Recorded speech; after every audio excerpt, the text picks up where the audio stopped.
Mr. Law, we can. Yes, that's fine, but no, What can we do? better than being safe. Yes, I know. At least we are alive, and we're That's it. grateful for it. Yeah. Getting worse everywhere. Oh, yes, Okay. everything. Terrible. Let's chant Mangalasharan. Om Namo Bhagavate Vasudevaya. Om Namo Bhagavate Vasudevaya. Om Namo Bhagavate Vasudevaya. Narayanam Namaskritya Naram Chaiva Narottamam Devim Saraswatim Vyasam Tato Jayamudire.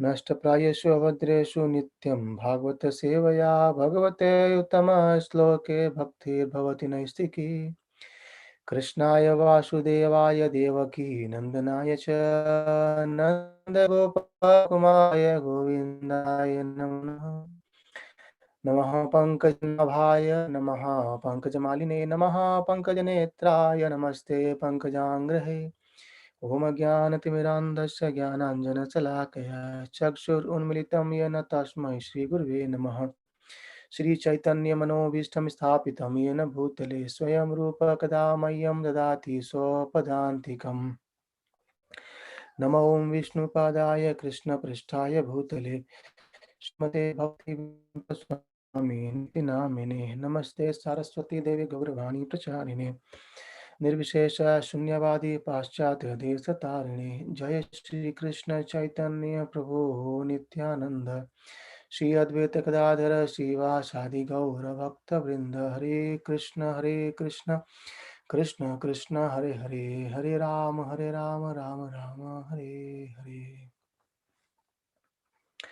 Hare Krishna Hare Krishna. Hare Krishna. So let's continue our discussion of Srimad Bhagavatam.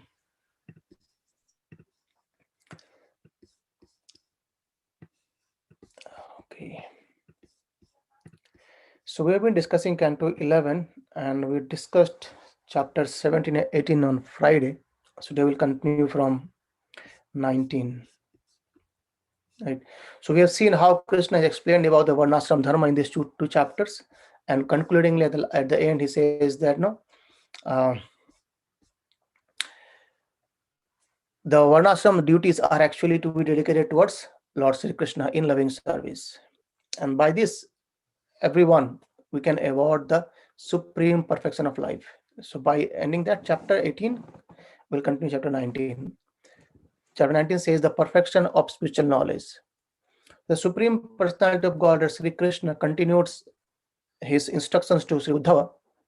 He says that a self-realized person who has cultivated spiritual knowledge up to the point of enlightenment and who is free from impersonal speculation, understanding the material universe to be simply illusion, should surrender unto me both that knowledge and the means by which he has achieved it. So ultimately we have to, the knowledge what we get, we have to surrender that to Lord Sri Krishna as well, and all the means by which we get it, that also should be surrendered to Lord Sri Krishna. And then he says that for a learned, a self-realized philosophers, I am only object of worship, and the desired goal of life, the means for achieving that goal, and the settled conclusion of all knowledge. So everything is actually he. What he's saying that for a self-realized philosopher, I am the object of worship. The people who worship, that the end to be worshipping Lord Sri Krishna, and this is the desired goal of all life as well. And also there's the means of for achieving that goal. That goal means achieving the desired goal of life, that is the worshipping Lord Sri Krishna's lotus feet, or uh, dedicating our life in the loving service towards his lotus feet. And then he says to Uddhava that through knowledge, Uddhava, you should understand your actual self. So we should try to understand who we are through the knowledge, and then advancing in this clear realization of Vedic knowledge. By understanding the process of knowledge, you should worship me in the mode of loving devotion. So Krishna again says that the essence is the mode of loving devotion.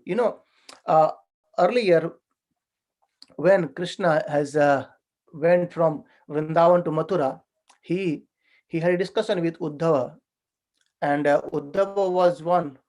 He was sent to pacify the gopis, because the gopis were so much in pain in the separation of Lord Sri Krishna. They were waiting for Krishna to come, and Krishna sent Uddhava to pacify them, because at that time we know that Krishna has another plan. So Uddhava is kind of completely in the more in the jnani, and but the gopis, they are on the exalted position. They are all in the position of loving devotional service to Krishna. So to teach a lesson to Uddhava, Krishna sent Uddhava to pacify the gopis. But when gopis, by hearing this talk from Uddhava, that everything is Krishna and all the things with philosophical talks, the gopis said, no, we don't understand all these philosophical things. We just want the loving service towards Lord Sri Krishna, right? So that's what Krishna is saying again here, that we should worship Krishna, we should worship me in the mood of loving devotion.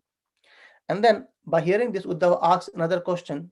He says that, please explain me the process of knowledge which brings automatically detachment as well as direct perception of the truth. So by knowledge, we can get detachment as well as direct perception of truth. So this knowledge sought by elevated personalities describes loving devotional service unto your lordship. So your lotus feet is the only shelter for the threefold miseries. And then by hearing this question, Krishna answers him, said that the same question being inquired earlier by King Yudhishthir to Bhishma Dev.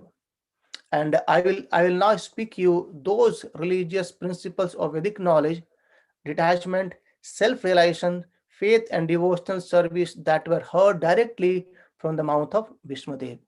So what happened earlier is, after the war of Kurukshetra, Yudhishthira Maharaj was actually, he was in so much pain, and he was thinking himself as the one because of whom there are so many people died in the war, and he was taking all his responsibility on his head.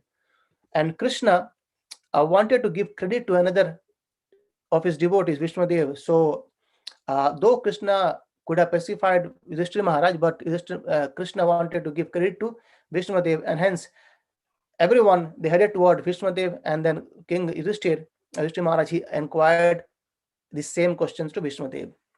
And then Krishna says that I'll narrate that story, or that what being spoken by mouth of Vishnudev to you now. So he says the process of jnana, this was the process. He says there are 28 elements in all living entities, and ultimately one element within those 28. That's called jnana. Jnana is basically like understanding this material metaphor by understanding this all particles over here. So what are the 28 elements? He says the 9 elements are material nature, the 11 material nature, the living entity and Mahatattva, false ego, and 5 objects of sense perception, that is sound, touch, form, taste, and aroma. These are 9. And then 11 other elements are the 5 working senses: voice, hands, legs, anus, and genitals, and the 5 knowledge acquiring senses, like ear, touch, eyes, tongue, and nostril. So this comes 10, and along with the mind, and along with the mind, there's 11. So 11 and 9, 20. And then Krishna says again, continues, that 5 elements, that are 5 physical elements, that is earth, water, fire, air, and ether, or the sky, and 3 elements, that is 3 modes of material nature: goodness, passion, and ignorance. This 28. This is understanding this all individual 28 elements is called as jnana, or material knowledge. Or this was jnanis, they understand this properly as well, and then they try to go above of this. And then Krishna says that when one sees these 28 elements within Lord, that is called as vijnana. That is self-aspect, because they understand that these 28 elements, they cannot reside, they cannot stay without any shelter, and that shelter is Lord Sri Krishna, and everything emanates from Lord Sri Krishna. So that is called as Vijnana or self-realization. Krishna says the same thing in chapter 7 to Arjuna, that I will give you the knowledge of Jnana and Vijnana, the material knowledge as well as spiritual knowledge. And after knowing all these things, you nothing have to know more, or nothing would remain to know to you. So Krishna says the same thing again here. He gives the knowledge of Jnana and Vijnana. And Lord, that this was actually told by Vishnu Deva to uh, Yudhishthira Maharaj, and Lord's continuing the same thing. He says, Lord is eternally the cause of everything. And after annihilation, only He remains. And that is why He is eternal. So all this element of material cosmos, it it comes out from Him. And at the time of annihilation, when at the time of Brahma's nights comes, everything goes back into Him only. So one should try to understand the temporary situation of this material world. So this though if you see, this is temporary, but it's a huge time. The 100 years of Brahma is a so long time, but still it is temporary. And then Lord continues that I have previously explained to you the process of devotional service, and I will explain this again for achieving loving service unto me. So how can we get the loving service to Lord Sri Krishna? First is the understanding of jnana, that is this all 28 elements. We will see in the next chapter that Uddhava says that many people or many philosophers say that there are 3 elements, 5 element, 11 element, 9 element, and you are saying 28 elements. So how all these things? So we'll discuss that later on. But Krishna said that all these elements, they reside within me. Nothing is independent of mine, and I am the cause of all causes, or I am the cause of everything. And then now he is explaining about the devotional service. He says, how can we obtain that? Very important. Krishna concludes here that form faith in the blissful narration of my pastime. So having faith in the pastimes of Lord Sri Krishna. First, constant chanting my glories. So glorifying Lord Sri Krishna. Unwavering attachment to ceremonial worship of me. Praising me through beautiful hymns. Great respect for my devotional service. Offering obeisances with the entire body. Performing first-class worship of my devotees. Consciousness of me in all living entities. So worshipping my devotees, worshipping me with beautiful hymns, with great respect, worshipping with devotional service, constantly chanting my glories, constantly narrating my pastimes, and having firm faith in my pastimes. So these are the process of devotional service. And then understanding that consciousness of me in all living entities means Krishna as a Paramatma resides in all living entities. And even offering of ordinary bodily activities in my devotional service, use of the words to describe my qualities, offering the mind to me, rejection of all material desires, giving of wealth for my devotional service, renouncing material sense gratification and happiness, and performing all desirable activities such as charity, sacrifice, chanting, vows, austerities, with the purpose of achieving me. So Krishna says that these all the duties as a we discussed earlier, as a brahmachari, he should be studying the scriptures. As a brahmana, he should be propagating the message of Krishna consciousness. As a grahastha, he should be taking care of his family as well as taking care of this brahmanas and sannyasis. So these are all the duties. But at the end, these all the duties should be performed for the purpose of achieving Lord Sri Krishna. And hence, Krishna says that these constitute actual religious principle. So what the religious principle is? That doing everything with the purpose of achieving Krishna, and by which those human beings who are actually surrendered themselves to me, they automatically develop love for me. So that's the way how we can develop love for Krishna. So, and hence Krishna said that there is no other purpose remain for my devotees, because they have ultimately they try to achieve me by whatever they do, and hence that's the real goal of life. And when how we can achieve it by all this process. And the Krishna says that when one's peaceful consciousness strengthened by the mode of goodness. Earlier also what we have discussed that we need to come to the position of mode of goodness, and then we can actually go ahead in the path of spirituality. So Krishna says again here that when someone's peaceful consciousness strengthened by the mode of goodness, then he is fixed on the personality of Godhead, one religiosity, knowledge, detachment, and opulences. So by fixing our mind, by fixing our or by offering all our activities towards Lord Sri Krishna, a person or devotee can achieve religiosity, knowledge, detachment, and also opulences. And however, again Krishna contract, he says what happened if we don't do it. However, when the consciousness is fixed on the material body, home, and others, similar objects of sense gratification, one spends one life chasing after material object with the help of the senses, and consequently, thus powerfully affected by the modes of passion, he becomes dedicated to impermanent things. So all the things what we hanker for, those are actually not permanent. Whatever we achieve, it so for achieving things we might have to work hard, but once we achieve it, it looks we have achieved it, and that's something next is waiting for that. And hence it's always impermanent.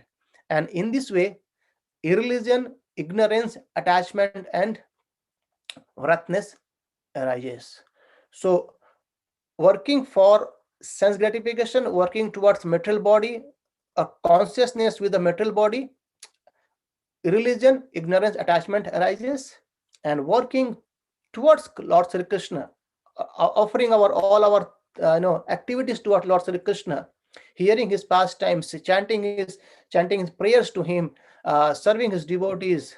That way, we get knowledge, we get detachment, and we get opulences.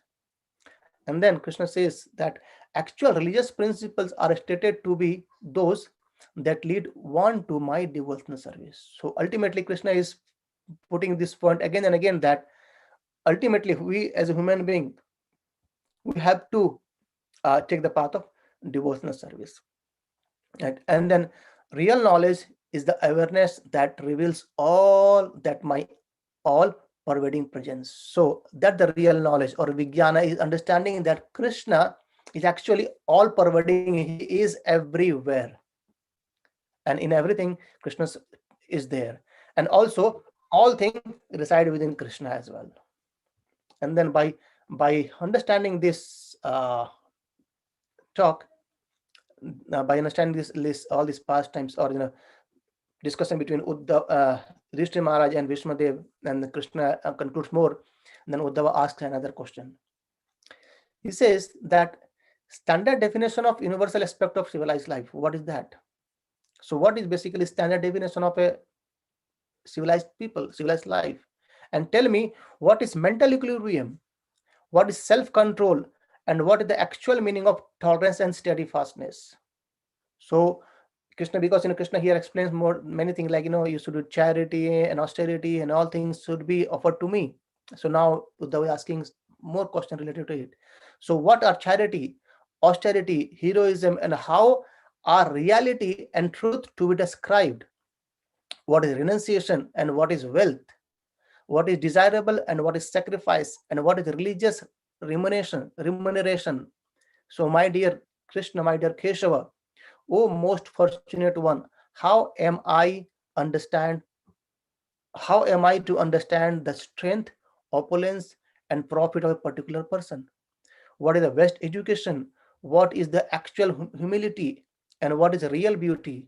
What are happiness and unhappiness? Who is learned and who is a fool?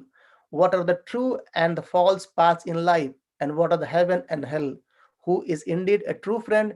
And what is one's real home? Who is a rich man and who is a poor man? Who is a rich and who is an actual controller? So in short, so many questions in one question, right? So basically, that the standard definition of universal aspect of civilized life, what is that? So Krishna hear these questions of Uddhava and he start answering to him. He says there are 12 primary disciplinary principles. What are those? Non-violence, truthfulness, not coveting or stealing the property of others. Fourth, detachment, humility, freedom from possessiveness, truth in the principles of religion, celibacy, silence, steadiness, forgiveness, and fearlessness. These are the 12 primary disciplinary principles. And there are 12 elements of regular prescribed duties. So what are those? He says internal cleanness and external cleanness. Internal, basically, internally, how can we clean ourselves? Being truthful, chanting the holy name of Lord, speaking about Lord Krishna's pastimes, hearing Lord Krishna's pastimes. That's basically cleaning ourselves internally or purifying ourselves. And external cleanness, basically, we take bath, shower, and we keep ourselves well, we dress well.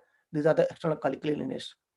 And then chanting the holy name of Lord, austerity, sacrifice, faith, hospitality, worship of me or Krishna, worshipping holy places, acting and desiring only for a supreme interest, satisfaction, very important point, satisfaction, because when there is no satisfaction, we hanker more and more for sense gratification. So we should try to learn the process of satisfaction. And service to the spiritual masters are these 12 elements of regular prescribed duties. So I would say the most important one is serving spiritual master. Though everything is Krishna said that austerity, sacrifice, faith, we do it, and we should visit holy places, but serving the spiritual master is one of the most important. And these 12 primary disciplinary principles and 12 regular prescribed duties, these 24 elements bestow all desired benedictions upon those persons who devotedly cultivate them. So when someone cultivate them devotedly, they get everything. They get all the desired benedictions. And then Krishna explains the other questions. He says that absorbing the intelligence in me is called as mental equilibrium. So what is mental equilibrium? Observing our intelligence or mind in Krishna. And complete discipline of senses is called as self-control. So controlling the senses is called as self-control. Tolerance means patiently enduring unhappiness. So when we get unhappiness, we remain calm. That is called as tolerance or tolerate. And steadfastness occurs when one conquers the tongue and genitals. The greatest charity is to give all aggressions towards other. And renunciation of lust is understood to be the real austerity. And real heroism is to conquer one's natural tendency to enjoy material life. And reality is seeing the Supreme Personality of Godhead everywhere. And truthfulness means to speak the truth in a pleasing way as declared by the great sages. Right? And cleanliness is detachment in fruitive activities, whereas the renunciation is sannyasa order of life. And the true desirable wealth of human being is religiousness. So Krishna explained what is true wealth. We understand wealth as money, but Krishna says that the true wealth of human being is religiousness. And I, the Supreme Personality of Godhead, is sacrifice. And religious remuneration is devotion to the Acharya with the purpose of acquiring spiritual instructions. And the greatest strength is a pranayam system of breath control.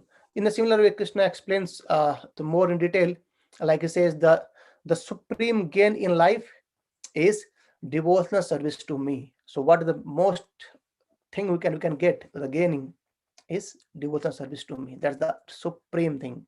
And actual education is nullifying the false perception of duality within the soul. So understanding what is the real education, understanding about the soul and matter. There are two different things. And real modesty is to be distinguished with improper activities. Beauty is possess good qualities such as detachment. So detachment is a good quality. And real happiness is to be transcendent material happiness and unhappiness. So in this material world, we have happiness and unhappiness. But Krishna is saying that real happiness is to transcend this both, transcending material happiness as well as material unhappiness. And then Krishna says the real misery is to be implicated in searching for sex pleasure. This is the real misery. And a wise man is one who knows the process of freedom from bondage, and a fool is one who identifies with his material body and mind. And the real path in life is that which leads to me. So the real path is towards Krishna, and the wrong path is sense gratification, and by which consciousness is bewildered, and that the real cause, the wrong path of sense gratification. It we'll see it again in next few chapter as well. From ignorance, it goes over there, and that because that binds us in this birth death cycle. And in a similar way, Krishna explains this continuously in this chapter, and then says, my dear friend Uddhava, one who is enriched with good qualities is actually said to be rich, and one who is unsatisfied in life is actually poor. So the good qualities we see now, that's basically richness, and being unsatisfied in life is actually poor. So a rich person is one who cannot control his senses, whereas one who is not attached to the sense gratification is a real controller. And one who attaches himself to sense gratification is the opposite as a slave. Thus, I have given you all the information what we have inquired. Krishna says that in this chapter. And however, Krishna here says that there is no need for more elaborate description of these good and bad qualities, since to constantly see good and bad is itself a bad quality. So just see, Krishna is saying that, that's I think he's talking in a very high level, that constantly seeing good and bad is itself a bad quality. And the best quality is to transcend material good and evil. So earlier we just seen that real happiness was to transcend the material happiness as well as unhappiness. And here Krishna again saying that the best quality is to transcend material good as well as evil. So that's how, not to see material good and bad. So because seeing material good and material bad is again itself a bad quality. So by giving this knowledge, Krishna concludes this chapter 19. And then in chapter 20, very, very important chapter, Krishna says that the title is Pure Devotional Service Surpasses Knowledge and Detachment both. So like uh, taking shelter of Lord Sri Krishna with pure devotional service, we can surpass knowledge as well as detachment. We don't have to work for getting knowledge, or don't have to work to become detached. It will come automatically. Then Uddhava asks another question, that how can, as the last statement of Krishna says that seeing good and bad itself is a bad quality. So on the same context, Uddhava says that how can one not refer to the piety and sin? Isn't it? We have to see this good and bad quality, because by understanding good and bad only we can progress ahead, isn't it? So that's a question by Uddhava. And then he says that even the Vedas are your orders, and they're consisting of positive and negative injunctions. So the Vedas reveal the existence of material heaven and hell, which are certainly based on piety and sin. So with piety we go to heaven, with sin we go to the hell. So these are all in the Vedas. So how can one not refer all these things? And then how can one understand without seeing the difference between these two? So we have to see these two as a good and bad. So please explain this to me. And then Lord Krishna, he explained that there are only three paths for perfection. There's jnana, karma, and bhakti. The path of knowledge, the path of work, and the path of devotion. So the jnana yoga, or the path of philosophical speculation, is recommended for those who are disgusted with material life and are thus detached from ordinary fruitive activities. So jnanis, they are basically, they think the same thing, that they understand that if I act, I'll get bondage. So that's why they don't act in this in the fruitive activities. And Those who are not disgusted with material life and having many desires to fulfill. So as a karmis, they wanted to enjoy sense gratification. So they are still not disgusted with this desires, and they should seek perfection through the path of karma yoga. So Jnana Yoga is one who has frustrated from these metal activities and their fruits, and the karmi engaged in working in or getting enjoying the fruit activities. However, they can also become perfect in by connecting these things to me. That's karma yoga. And then Krishna says the bhakti yoga. So there are two extreme, right? One is jnana yoga, they are getting detached from working or fruit activities, and the karma is actually they are indulged in working. And now Krishna says the bhakti yoga. So bhakti yoga, if someone or other by good fortune develops faith in hearing and chanting my glories, such a person being neither disgusted with nor very much attached to the material life. So karmis or karma yoga, basically they are attached towards their sense gratification, and the gyan is they are detached. They just want to detach from these activities. But the bhaktas, they are on the middle. They are neither disgusted or nor attached to material life. And then they should achieve perfections through the path of loving devotional service. So Krishna explains the three paths: Gyanis, Karmis, and Bhaktis. And that's then till now, till one come to the stage and one should follow the Vedic injunctions. So either you come on the platform of Jnana Yoga or Karma Yoga or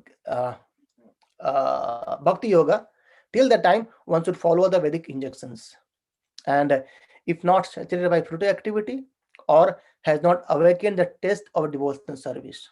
So either you become disgusted from this fruitive activity or develop the devotional service by hearing and chanting Lord Krishna's pastimes. So till the time one should follow this Vedic injunctions, right? And one who is situated in the prescribed duty, free from sinful activities and clean of mental contamination in this very life, obtains transcendental knowledge by fortune devotional service unto me. So just by doing devotional service to Lord Sri Krishna, we can become free from all sinful activities. And then Krishna says that the residents of both heaven and hell, very, very important point Krishna making here, the residents of both heaven and hell, they desire human birth on the earth planet.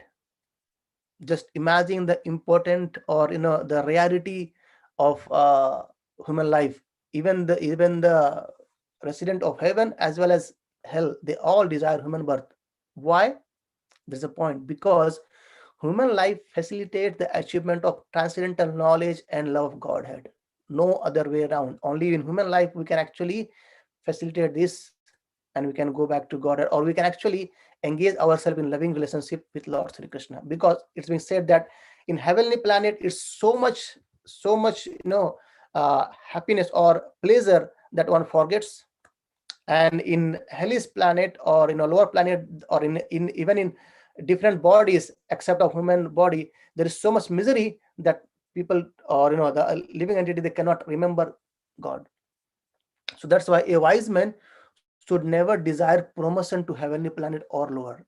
So Krishna is saying that neither go to heavenly planet nor towards lower, and because neither of these are permanent. Even the wise man, he doesn't he doesn't uh, he neither permanent resident on the earth. He don't want a resident in the earth as well. That's why he wishes to go back to the spiritual world, and that can only be done in the form of human body, right? And that's why it's been nicely described in this verse that a wise person, knowing that although this material body is subject to death, it can still award the perfection of one's life, and should not foolishly neglect to take advantage of this opportunity before death arrives. So this is the message basically we can say that a wise person, I repeat, knowing that although this material body is subject to death and it can still award the perfection of one's life. So this metal body, which is again made by Pancha Mahabhut, is going to mix with these five elements, but this can award the perfection of one's life. And that's how a person should not foolishly neglect to take advantage of this opportunity before death arises. And Lord then gives example, like like a bird gives up tree when the tree is cut. Like it is being described that they say, let's suppose there's a tree, and the tree there is a nest and the birds are living there, but a person comes and try to cut this tree, and at the time the bird has to give up his nest and goes away, and then bird achieves happiness in another place. So similarly, knowing that by passing of day and night, duration of life is being cut down. So one should, by giving up all material attachment and desire, one understand that Supreme Lord, try to understand the Supreme Lord and achieve perfect peace. There's a very important verse comes here. He says, Nardeham adyam sulabham sudurlabham plavam sukalpam guru karnadharam. Very nice point here Krishna made. How can we cross this nations? He says, Naradeham adyam sulabham sudurlabham. So though this metal body is very rare, we discussed earlier that durlabho manaso deho dehi nam chana bhangura. This human life is very rare. Durlabho manaso deho. Human birth is very rare, and it can be taken away at any point of time, isn't it? And this verse says that na deham adyam sulabham sudurlabham. Though this is very durlabha, but still we don't have to hanker or you have to work for it. We achieve it very easily. The human body, which can award all benefit in life, is automatically obtained, isn't it? It's automatically obtained. See, so to obtain anything in this material world, as a human being, we have to work hard to get it, isn't it? But now it says that this human body, which can award the perfection in the life, is automatically obtained by the laws of from animal species. But gradually we get this human body. We don't know how we got it. However, it can award the perfection in life, and although it is very rarely achieved, the human body can be compared to a perfectly constructed boat having the spiritual master as the captain.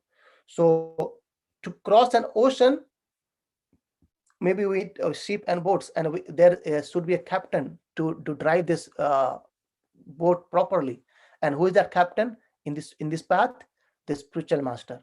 So this is the human body is a perfectly constructed boat, and having the spiritual master as the captain and the instructions of the Supreme Personality of Godhead as favorable winds impelling it on its course. So just a ship and a captain cannot take the position without proper direction, and the wind provides the proper direction to the ship. In a similar way, the instructions of Lord, like Bhagavad Gita and Bhagavatam, they provides us where to go, and spiritual masters take the boat, or take this body becomes a boat here in this example. So this body can be cross this ocean.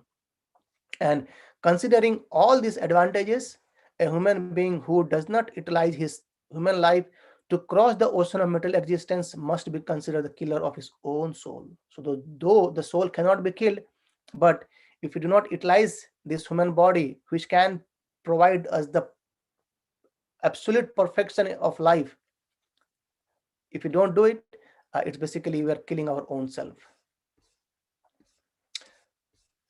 Okay, and then in the similar way, Krishna explains more thing in that. He said that one should never lose sight of the actual goal of the mental activities. One should be very focused, understand that yes, what is the real goal of life, and he should try to be fully focused, and he should understand that what is the importance of spiritual master, and he should constantly engage, take guidance from spiritual master, And in this way, by taking shelter of spiritual master, one should awaken faith in the narration of my glories, and then knowing that all the sense gratifications leads to misery. So when we take shelter of spiritual masters, they provide us the guidance. And but still, he says, but still, if someone is unable to renounce all sense enjoyment, my devotee should remain happy and worship me with great faith and conviction. And even though he is sometimes engaged in sense enjoyment, my devotees know that all sense gratification leads to a miserable result, and he sincerely repents such activity. So, devotees gradually try to give up this sense gratification, and they are engaged in the path of spirituality, and they know very well that the supreme goal is that we have to go back to Krishna's Dhamma by serving him. And a couple of more points in this chapter, Krishna says that gradually, when an intelligent person engages constantly in worshipping me through loving devotional service as described by me. So, in this way, taking hearing his pastimes, narrating his pastime, taking shelter of spiritual master, understanding or inquiring from him, uh, taking instructions from spiritual master, and in the way he gradually transcends this material nuisance. And gradually he says his heart becomes firmly situated in me, and thus all material desires within the heart are destroyed. So gradually, it's a gradual process. Yeah, it can happen very soon as well. It's a desire of Krishna. So it depends upon how dedicatedly we or how kind of what we can how uh,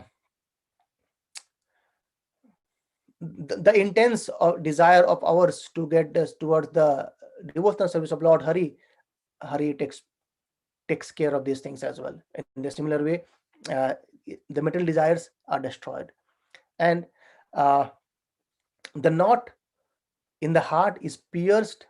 All misgivings are cut to pieces. Now the chain of fruitive actions is terminated when I am seen as the supreme personality of Godhead. So understanding that Krishna is the supreme personality of Godhead is again a very important point here is being made. That the misconception are being cut to pieces when we understand that Krishna is the supreme personality of Godhead. And then concluded, Krishna says that therefore, for a devotee engaged in my loving service with mind fixed on me, the cultivation of knowledge and renunciation is generally not the means of achieving the highest perfection within this world. So Krishna concluded again that cultivation of knowledge, it it's not the highest perfection within this world. Rather, engaging in Krishna's lotus feet and engaging in his loving devotional service is the highest one. Then maybe I'll take more 2 minutes kind of. And then Krishna says, a surrendered devotee of Lord Sri Krishna does not seek perfections through the cultivation of knowledge and renunciation outside the loving service of the Lord. So loving service of the Lord is higher than cultivation of knowledge and renunciation. Devotional service to Lord Sri Krishna, being itself the supreme transcendental process, never depend upon the secondary method involving the cultivation of knowledge and renunciation. So, if you see the pastimes of Lord Krishna sending Uddhava to the gopis say, no, we don't understand all these things because they are already on the higher platform and they do not depend on this cultivation of knowledge and renunciation. And Krishna says, my pure devotee, because of my devotees possess saintly behavior and deep intelligence, they completely dedicate themselves to me and do not desire anything else beside me. Indeed, even if I offer them liberation from birth and death, they do not accept it. And material piety and sin which arise from the good and evil of this world cannot exist within my unalloyed devotees, and who, being free from the material hankering, maintain steady spiritual consciousness in all circumstances. Indeed, such devotees have achieved me, the Supreme Lord, and who is beyond anything and that can be conceived by material intelligence. So, understanding Krishna through material intelligence is not possible. However, through devotional service, it's very, very achievable. So again, sorry for crossing the time. And this is how we end chapter number 19 and 20, about the instructions of Lord Sri Krishna towards the posing the highest message of devotional service upon renunciation and cultivation of knowledge.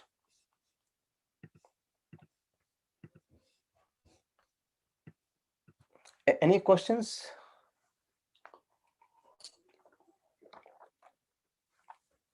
Okay, thank you everyone. So we'll continue tomorrow, next few more chapters.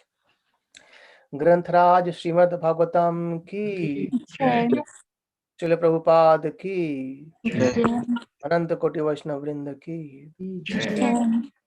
Hare Krishna. Hare Hare Krishna. Krishna.